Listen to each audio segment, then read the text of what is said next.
Assalamualaikum warahmatullahi wabarakatuh. Anak-anakku yang berada di rumah, alhamdulillah kita pada hari ini dapat belajar kembali tentang pembelajaran tematik tema 1 sub tema 2 mengenal pertumbuhan dan perkembangan manusia dengan mata pelajaran bahasa Indonesia. Materi pembelajaran hubungan makanan dan kesehatan. Kita akan melanjutkan pelajaran yang terdahulu. Insya Allah pada hari pertemuan yang terakhir tentang sub tema 2 yang berkaitan dengan pelajaran bahasa Indonesia. Insya Allah mudah-mudahan hari ini kita dapat menyelesaikannya.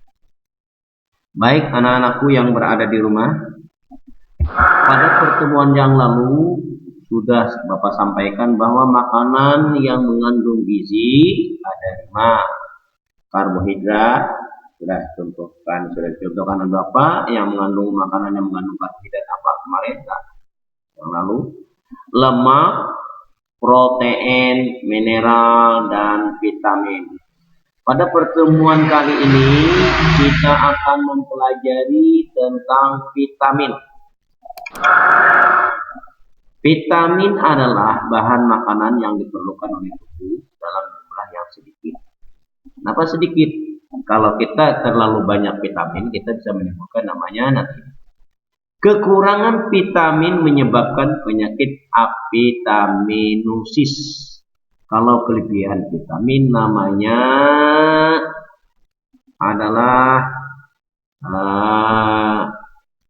hipervitaminosis. Hiper hanya kelebihan. Avitaminosis adalah keadaan kekurangan vitamin dalam tubuh kita.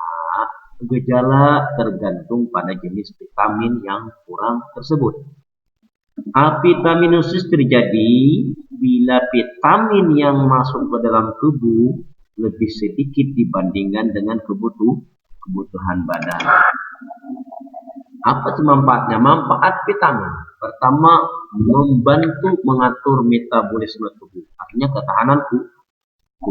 Mencegah penyakit kronis, penyakit yang membahayakan. 3. Memelihara nafsu makan, mengontrol supaya ada gairah nafsu makan kita. Karena makan itu merupakan suatu kebutuhan. Kalau nafsu makan kita kurang, otomatis pertumbuhan bagi anak-anak terutama akan mempengaruhi. Yang keempat, kesehatan mental.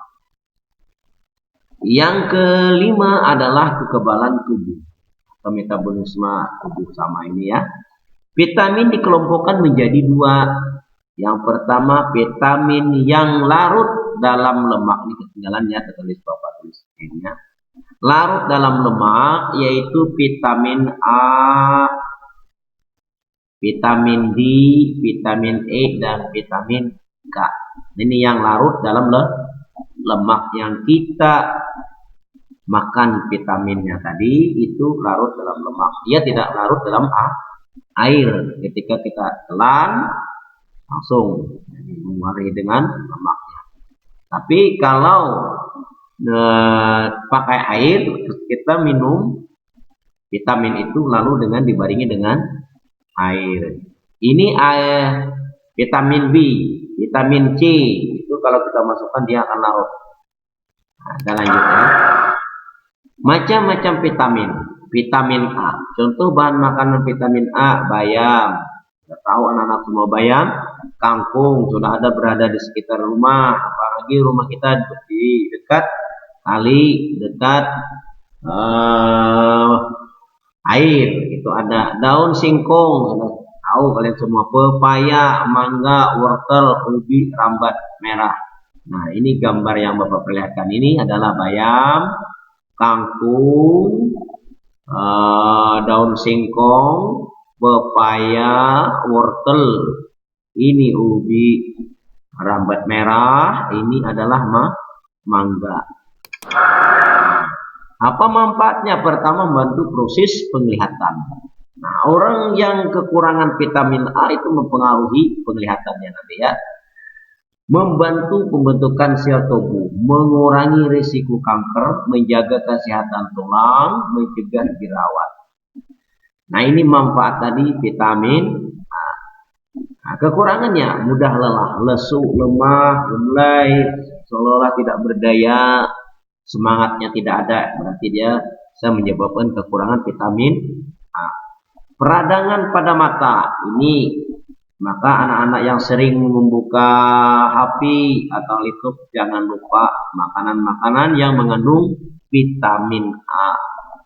Yang sering dimakan adalah usahakan itu warna wortel itu untuk bagus untuk kesehatan mata. Rabun senja ini ketika menjelang maghrib dia tidak melihat lagi, matanya kabur, itu namanya rabun senja. Yang berikutnya adalah kulitnya kasar, tidak mulus, gersang kalau dipegang, seperti bersisik-sisik, itu adalah kekurangan vitamin A. Yang kedua, vitamin B. Makanan yang mengandung vitamin B, beras, baka tulak, kacang hijau, daging, telur, sayuran. Nah, ini beras. Kalau baka tulak ini ketika orang memabrik padi itu ada di samping dedaknya itu ada yang lebih kecil lagi kulit daripada beras ini. Nah, yang berikutnya adalah kacang hijau. Ini dibuat untuk kacang hijau biasanya untuk bubur. Ya. Telur ayam, telur bebek ini mengandung vitamin B. Daging sapi, ya. Lanjut. Manfaat vitamin B mencegah penyakit biri-biri, menambah nafsu makan, mencegah radang pada ujung lidah, membantu proses pembakaran di dalam tubuh. Nah, kekurangan vitamin B, penyakit biri-biri. Nih, kakinya bengkak ini biasanya orang yang sering tidur di antara jam 7 sampai jam 9. Itu bisa menyebabkan penyakit biri-biri. Mungkin biri-biri itu kalau dipegang, dipijit tubuhnya, gemuk, dipijit, akhirnya seperti ini. Nah, ini pertumbuhan badan terganggu, terutama bagi anak-anak. Kawannya kok tinggi, dia masih pendek-pendek, masih rendah. Nah, itu bisa saja akibat kekurangan vitamin B. Lanjut, yang ketiga adalah vitamin C. Bahan makanan yang mengandung vitamin C adalah sayur-sayuran dan buah-buahan. Buah-buahan segar, kacang polong, kedelai, kacang tanah, cabai merah, paprika hijau, kangkung, brokoli, pepaya, stroberi. Nah, tadi ada juga yang mengandung vitamin A juga ada, namanya tadi pepaya, ada kangkung. Nah, juga dia masuk di sana juga. Nah, ini gambarnya. Ya. Kita lanjut. Vitamin C manfaatnya adalah memperkuat daya tahan tubuh terhadap bibit penyakit, mencegah gusi berdarah, membentuk proses pemulihan setelah sakit. Ini vitamin C ini fungsinya mencegah gusi berdarah. Biasanya gusi berdarah ada sariawan. Itu bisa menyebabkan akibat kekurangan vitamin C. Nih, gusinya berdarah. Ini pendarahan pada kulit, ada seperti demam berdarah, tapi bukan demam berdarah, tapi bintik-bintik warna merah, itu akibat kekurangan vitamin C. Kemudian yang keempat adalah vitamin D.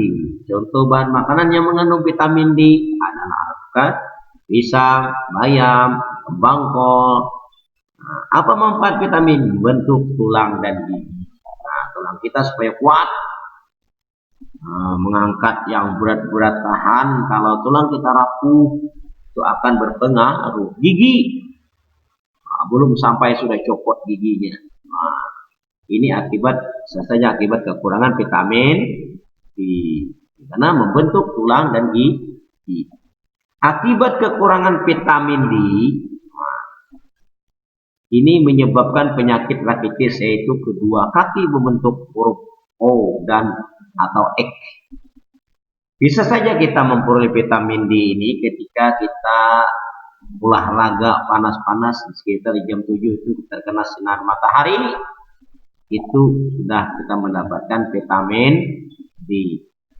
Nah, ini yang menyebabnya penyakit rakitis, yaitu kedua kaki membentuk huruf O dan atau X, ini akibat kekurangan vitamin D. Nah, ini gambarnya. Nah, ini seperti X kakinya.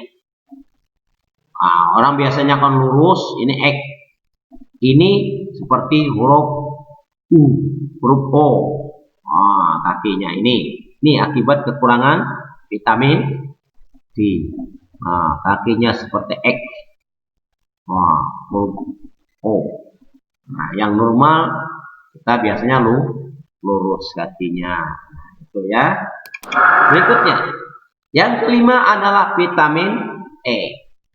Contoh bahan makanan yang mengandung vitamin E adalah kuning telur, susu, minyak ikan, ini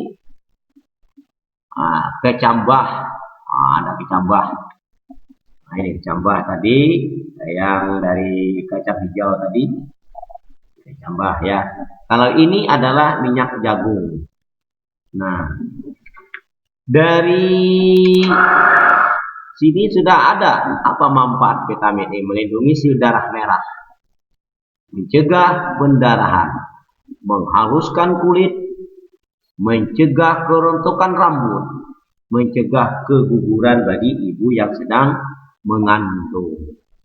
Nah, kekurangannya adalah bisa menyebabkan sel darah merah pecah. Ini orang bisa stroke ini. Penimbunan lemak pada otot, pada kakinya lemak, kolesterol tinggi. Nah, itu bisa kekurangan vitamin E. Yang berikutnya adalah keguguran bagi seorang ibu yang sedang mengandung. Vitamin K. Lanjut, yang keenam, vitamin K. Contoh bahan makanan yang mengandung vitamin K: daging sapi, daging ayam, kacang-kacangan, sayur-sayuran, minyak goreng. Manfaatnya adalah membentuk proses pembukaan darah. Jika terjadi luka akan cepat tertutup. Nah, ini kalau orang luka tuh masih keluar darahnya terus, tidak bisa kering-kering, itu akibat kekurangan vitamin K. Di mana dapat peroleh vitamin K? Daging sapi, daging ayam, kacang-kacangan, sayur-sayuran, dan minyak goreng. Cukup dulu pelajaran kita hari ini. Mudah-mudahan ada manfaatnya dan anak-anakku belajar di rumah dengan semangat, pantang menyerah, meskipun virus corona di masa ini akan mempengaruhi anak-anak belajar di rumah. Tetap semangat, rajin pangkal pandai, malas ketinggalan. Selamat belajar di rumah. Jangan lupa kalau ke rumah pakai masker dan masuk rumah cuci tangannya biar bersih. Demikian yang dapat Bapak sampaikan. Wabillahi taufiq wal hidayah. Wassalamualaikum warahmatullahi wabarakatuh.